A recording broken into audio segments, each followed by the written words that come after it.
आशुतोष, तुम समझ नहीं रहे हो, 1 महीना बहुत ज्यादा है गांव में रुकने के लिए।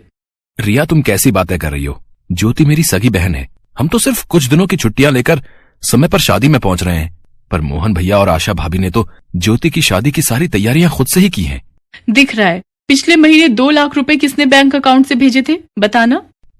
रिया, आज के जमाने में 2 लाख रुपए कुछ भी नहीं है एक शादी के लिए। और ज्योति हम 2 भाइयों की इकलौती बहन है, उसके जेवर बनवाने के लिए मैंने थोड़ी मदद कर भी दी तो। अच्छा अब सुनो, मैं टैक्सी लेने जा रहा हूँ, तुम रेडी रहना वरना बस छूट जाएगी। क्या मुसीबत है यार, सच में अब जाते ही सबसे पहले आशा भाभी का चेहरा देखने को मिलेगा, फिर माँ जी, उसके बाद ज्योति और गांव के इतने सारे रिश्तेदार।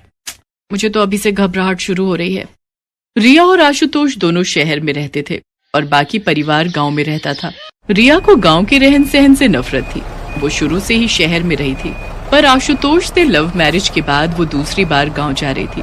रिया और आशुतोष गांव पहुंचते हैं। गांव में ज्योति की शादी की तैयारियां चल रही थी। रिया, पानी गर्म हो गया है, तुम नहा लो, मैं तुम्हारे लिए खाना ले आती हूँ।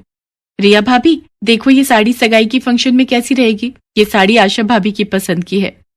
ओह नो, इतना डार्क कलर। ज्योति, आशा भाभी की पसंद बिल्कुल गांव वाली ही रहेगी। शादी करके शहर जा रही हो, इसलिए तुम्हें शहरी तरीके अपनाने होंगे। क्या करूं भाभी, आप शहर में रहते हो, अब मुझे आशा भाभी की पसंद के ही कपड़े खरीदने पड़ते हैं। सोच तो मैं भी रही थी कि आपसे इस बारे में बात कर लूं। अरे तो इसमें परेशान होने की क्या बात है, मैं एक नई साड़ी लाई हूँ, बहुत स्मार्ट पीस है। मुझे पता था आशा भाभी ने तुम्हारे लिए ओल्ड फैशन की साड़ियां खरीदी होंगी, इसलिए मैंने तुम्हारे लिए ये पिंक शेड की साड़ी पहले ही खरीद ली थी। मैं अभी अटैची में से निकाल देती हूँ।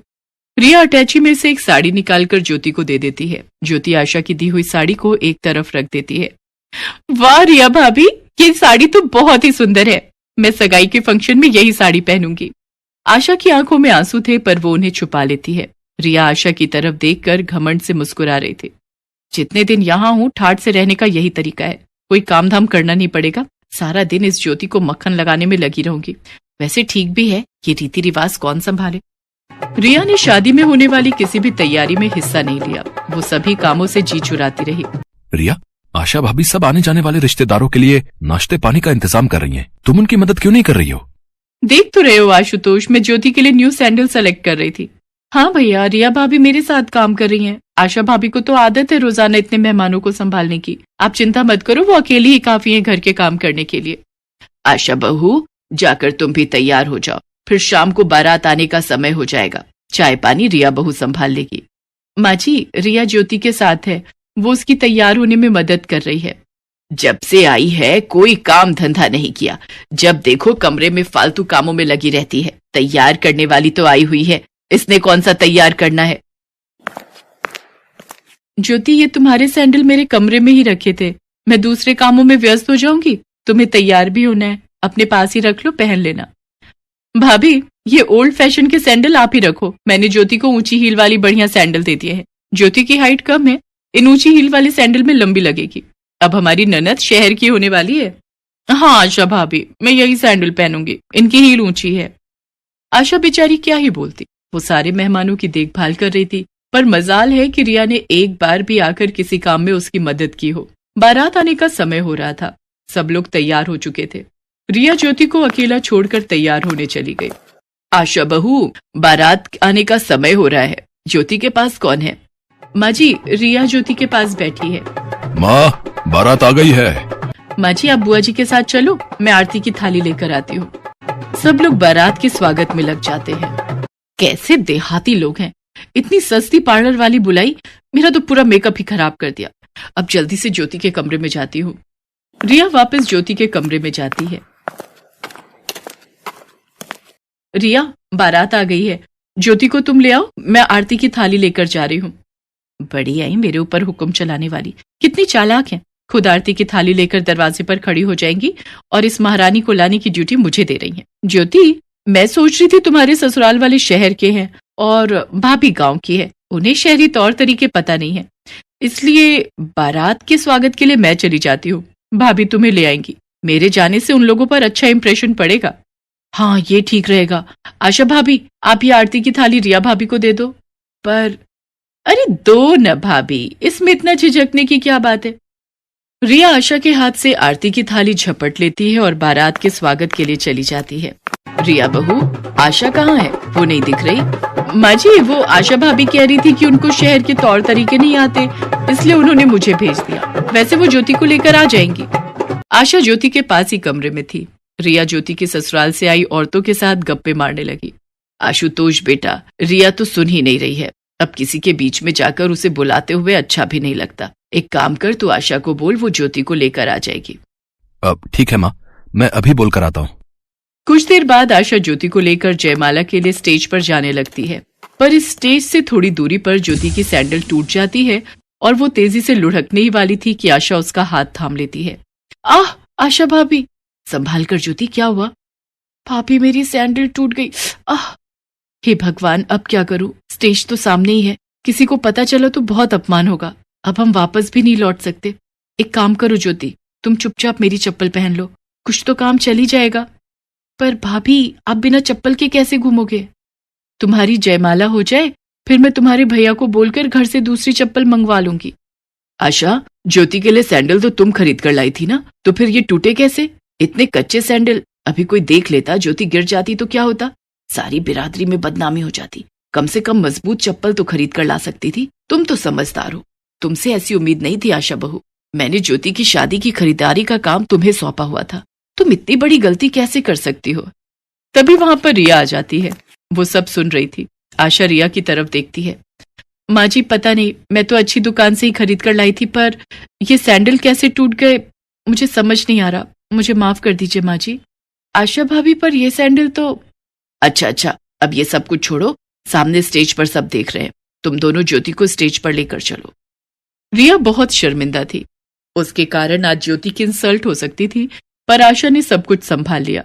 जयमाला के समय आशा ने पैरों में चप्पल नहीं पहनी हुई थी, पर साड़ी लंबी होने के कारण उसके पैर छुप गए, इसलिए किसी को इस बात का पता नहीं चला।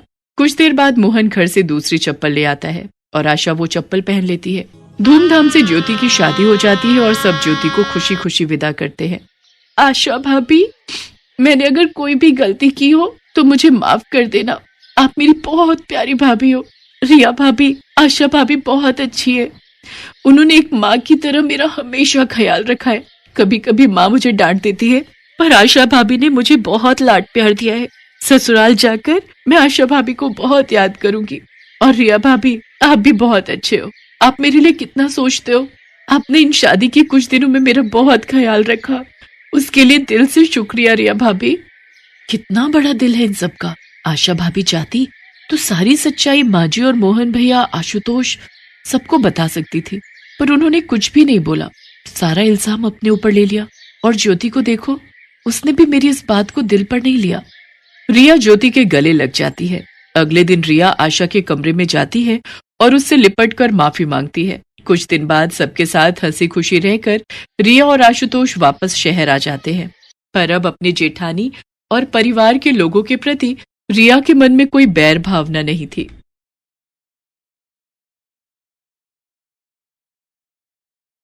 आज उषा 2 महीने की बीमारी की छुट्टी के बाद पहली बार ऑफिस जा रही थी। उषा की देवरानी ज्योति ने अपने हाथों से उषा के लिए टिफिन तैयार किया था।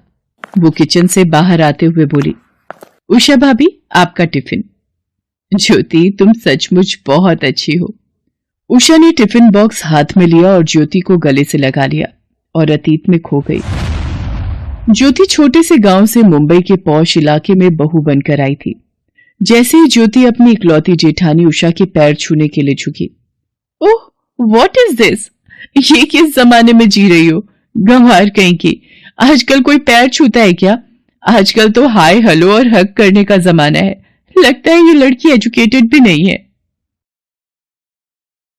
जीती रहो ज्योति बहू। उषा, इतना भी क्या गुस्सा? तुम जेठानी हो, अपनी देवरानी को कम से कम आशीर्वाद तो दे देती। आपके लाडले की पसंद है, मेरी नहीं। मैं तो ऐसी देवरानी बिल्कुल भी नहीं चाहती थी जिसे...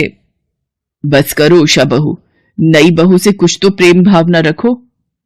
मिन्नी अगर आ जाती तो फिर देखते जान छिड़क देती, पलके बिछा देती अपनी देवरानी के लिए। उषा पैर पटकती हुई कमरे में चली जाती है। उषा चाहती थी कि उसके देवर राहुल की शादी उसके मामा की इकलौती बेटी मिनी से हो जाए, पर राहुल नहीं माना।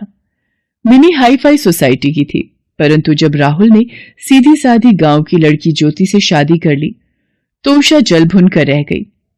उषा एक सरकारी बैंक में नौकरी करती थी, सो वो हमेशा अपना टिफिन खुद बनाकर सुबह 9 बजे अपनी स्कूटी से बैंक चली जाती थी और शाम को 5 बजे के आसपास लौटती थी।